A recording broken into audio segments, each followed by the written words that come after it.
Hey everyone, it's Faisal here for the Nihongo project, and today I just want to do a short little video about the kana, so Hiragana and Katakana, and again, geared towards those who are just learning Japanese. So kana is a term used collectively for Hiragana and Katakana, which are two basic blocks of the Japanese language.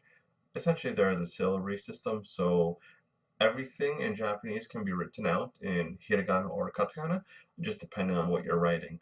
And so typically hiragana, as written before, and I'll link to that article in the description, is for local or native Japanese words. And I say native because there are some words that are not Japanese in origin, however, they get written in hiragana just because they've been in use for so long. They just started writing it out in hiragana, or they've always been written out in hiragana, even though the word could have originated elsewhere.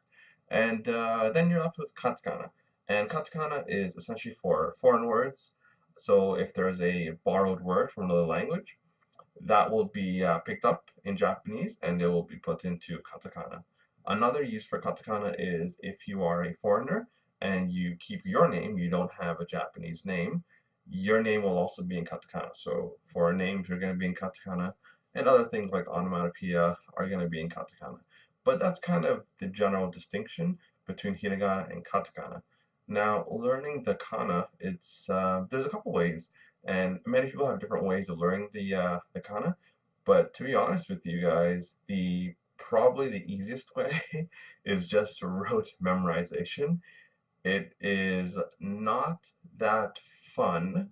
However, there's not many kana, so the benefit is you get through it very quickly and you can start learning Japanese in Japanese quicker than if you were to rely on Romaji, which again, I have problems with Romaji. It's not so much Romaji itself, it's more of the Hepburn system of romanization more than anything.